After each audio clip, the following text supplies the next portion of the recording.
Hey everyone, and welcome to today's visual summary. It's absolutely fascinating how connected our world is. Today we're going to trace the massive sweeping waves of global geopolitics all the way down to how they directly affect your local markets, your daily commute, and even your sports entertainment. We're going to map out exactly how a high-stakes ultimatum on the world stage literally ends up moving the needle on your local stock exchange. All right, let's take a really quick look at our roadmap for today. We'll be moving through 5 key areas.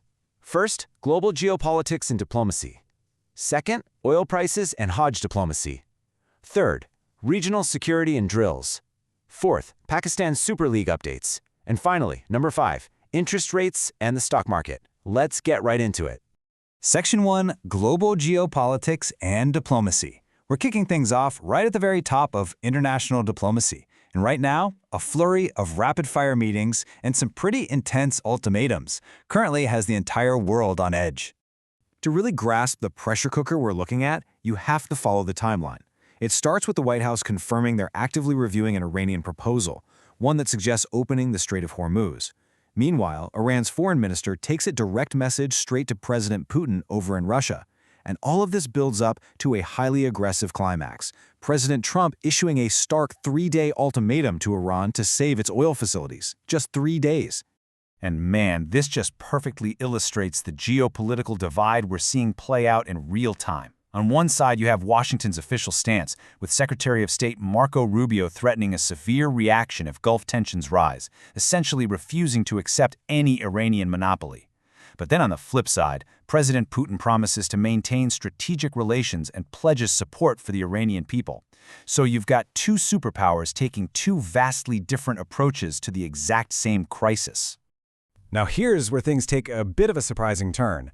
Right in the middle of a Fox News interview discussing these intense Iranian tensions, President Trump completely shifted gears to praise Pakistan's leadership. He explicitly stated he has great respect for the Field Marshal and Pakistan's Prime Minister, saying they really are good. It's just this really fascinating diplomatic aside right in the middle of a massive global pressure point. Moving on to Section 2, oil prices and Hajj diplomacy. As you can probably guess, anytime you have threats flying around international oil facilities, it instantly creates economic ripples across the globe. So what happens when tensions spike? The markets react instantly. International markets felt the shockwave right away. We saw Brent crude jump 3.76% to $19 a barrel, while WTI crude went up 2.77%, hitting $97.17. Basically, when the rhetoric heats up in the Gulf, the cost of energy worldwide reflects that heat immediately. But then, right in the middle of all this intense economic anxiety, we get this incredible contrast.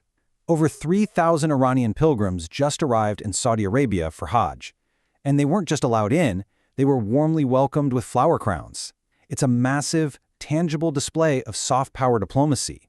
Seeing over 3,000 pilgrims cross that threshold is a huge metric for the complex relationship between these two nations. All right, Section 3, regional security and military drills. Let's step down from those global shockwaves and bring the lens in a bit closer to regional border security. Here we've got a massive clash of narratives. On one hand, Afghan media claimed an attack occurred at Kunar University. But on the other hand, Pakistan's information ministry forcefully rejected this. They called it totally baseless negative propaganda, stating it was just a smokescreen by a failing Taliban regime, allegedly being aided by Indian elements. Two very different stories, right? Now, at the exact same time as all this border tension, Pakistan is actually doubling down on regional cooperation.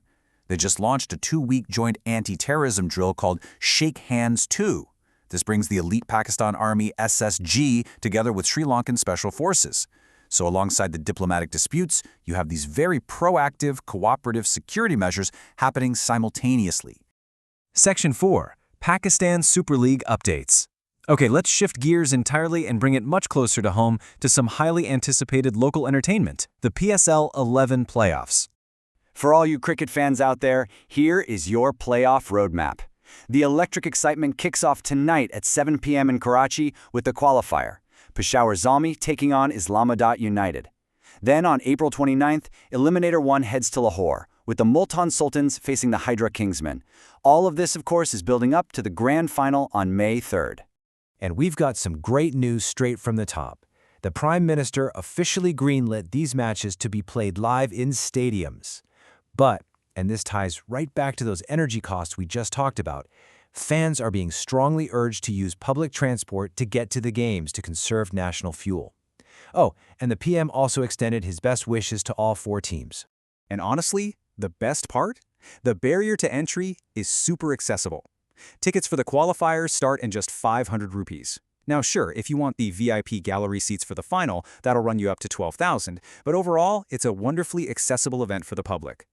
Finally, Section 5, Interest Rates and the Stock Market. Let's step out of the stadium and hit the sobering local economic reality, because the state bank just dropped a market-shifting policy update. To combat creeping inflation, the state bank went ahead and hiked the interest rate by 1 full percent. That brings it to a strict 11.5%.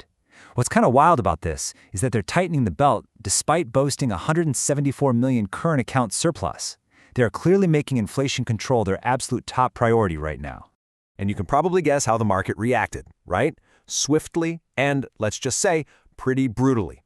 The very moment that strict monetary policy was announced, the stock market tumbled. The 100 index dropped an astounding 1,174 points, closing negatively at 16,947 points. It is literally a textbook example of how a domestic policy shift can instantly redraw the entire financial landscape. So, as we wrap up today's explainer, let's look at the big picture. We've traced the line from superpowers issuing ultimatums over the Strait of Hormuz to the shifting price of crude oil, all the way down to the cost of a cricket ticket and the interest rate on your bank account. The ripple effect is just undeniable. So I'll leave you with this. With the world shifting so rapidly, how are you preparing for what comes next?